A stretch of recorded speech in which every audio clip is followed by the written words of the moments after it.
Hi everyone, this is Jeannie Ellis, also known as Scrapbooking Mama. And today I want to share with you a project that I'm going to be doing. It's a jewelry set, a necklace and a pair of earrings that I got from Annie's Kit Club. I joined it. It's not, something that they sent to me. It's something I joined, and it's not sponsored by them at all. It's just something I wanted to share with you because I thought would be fun to show you.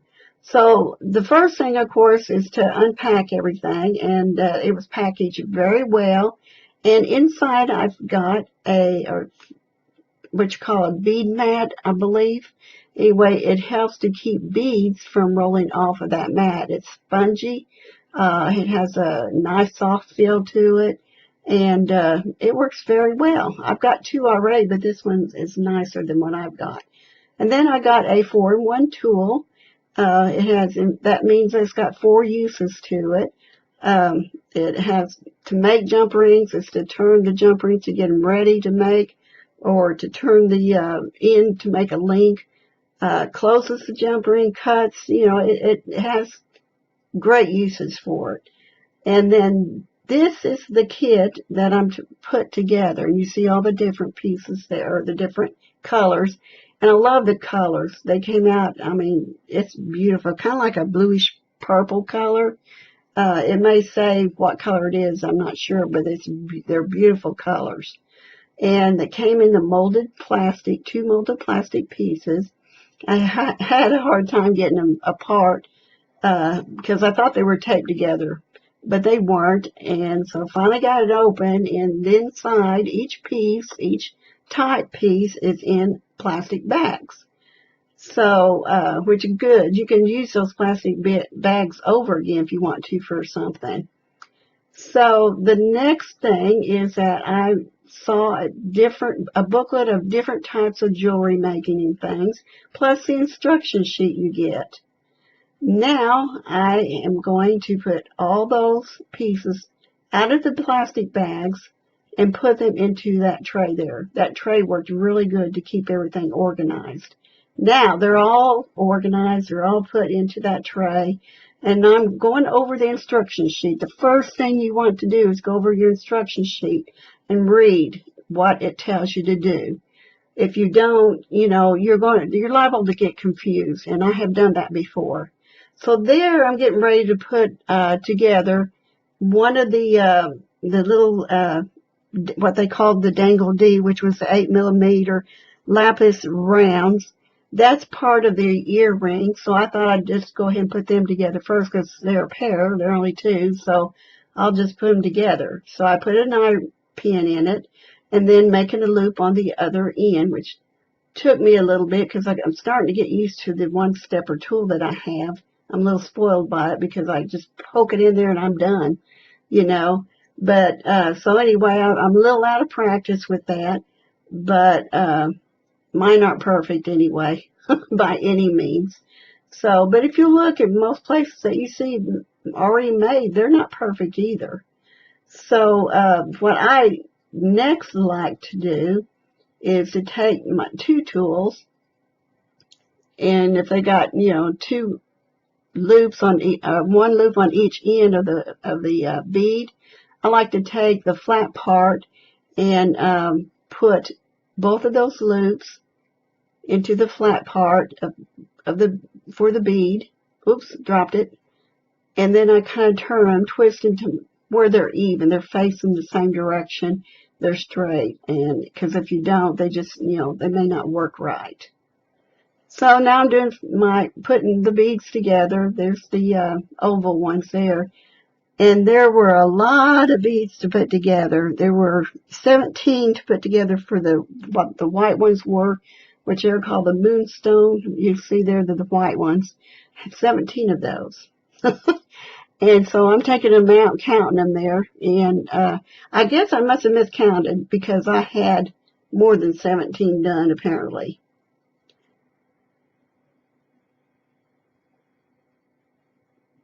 So now I'm putting all the pieces together, the sets they called them. There's a set A and a set B. And so that one there is a set A.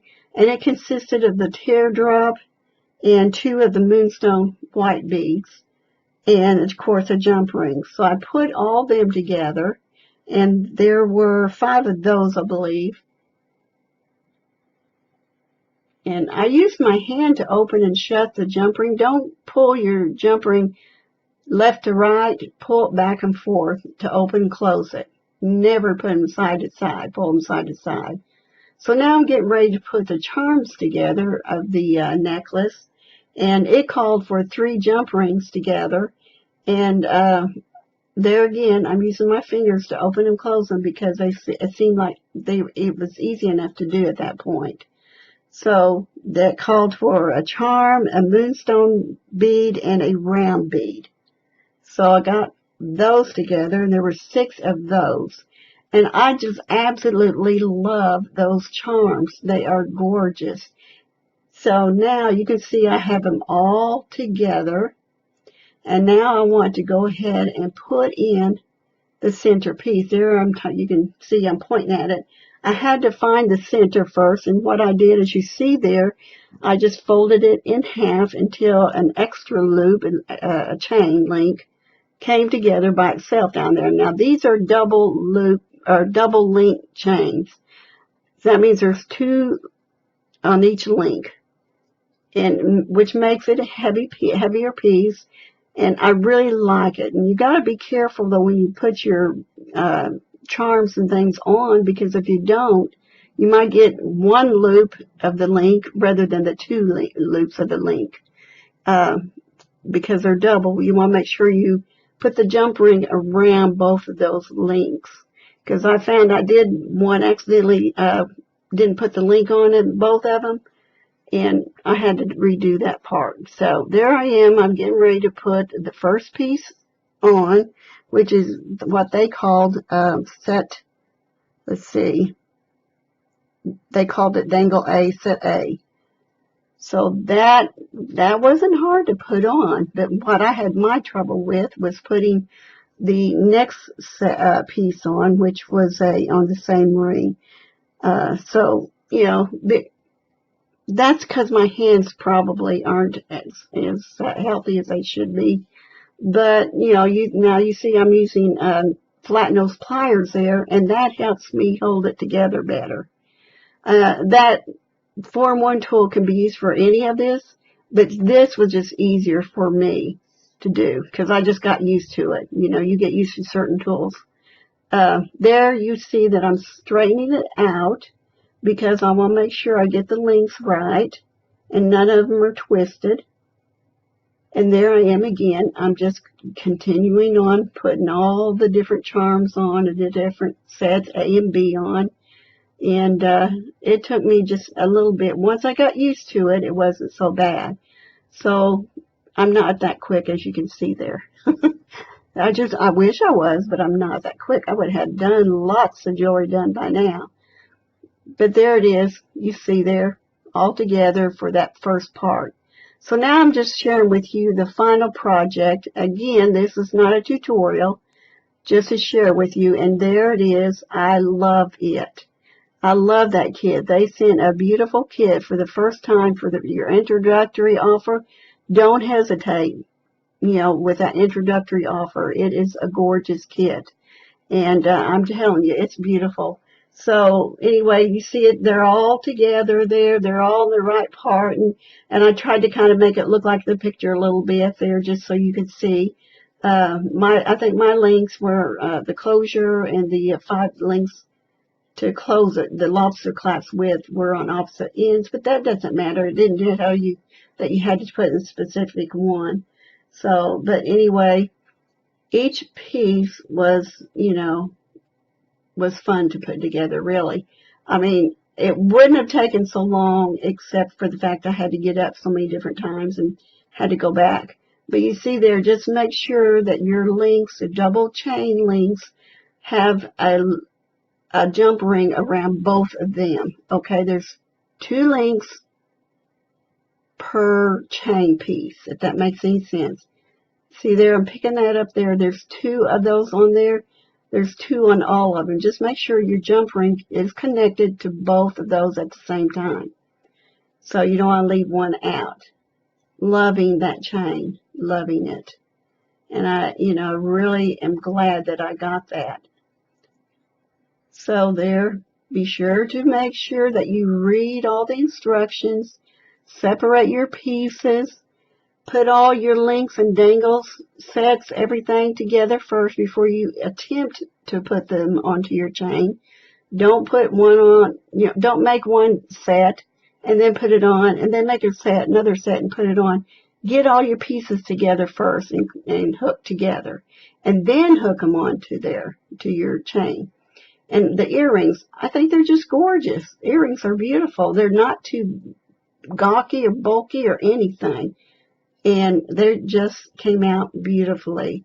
So I hope that you enjoyed watching this. Oh, and now you see there I do have some extra pieces left over. Not too many, but I do have some extra pieces. Hopefully I didn't miss something. And there you have, you do get some earring backs too.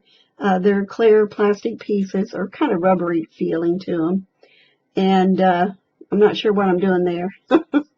But anyway, you get everything that you need for the kit. And I've got another kit coming up. There you see I have a crooked pin, which that was the one thing I was dissatisfied with, was the pins were crooked and I had to straighten them up. Not all of them were, but most of them. And there's that one-step looper that I was telling you about. I love that tool. So I did cheat and use that most of the time. This is a good tool. There's nothing wrong with it. It's an excellent tool. And you see that notch I'm pointing out there? That's what closes your jump rings and your links, so you can get them tight enough. You don't want to, of course, squish them, but you want them to close. It's perfect for doing that. So apparently I was playing there. So there it is, all together. Hope you enjoy it. I appreciate it, and I thank you for watching. I will post the pictures at the very end here, probably 3 of them. And, join the club. Have fun with it. And be sure to watch me next time because I will be doing my second kit. And I'm not sure what I'll be doing after that, but I will have another one. Bye for now. Many blessings.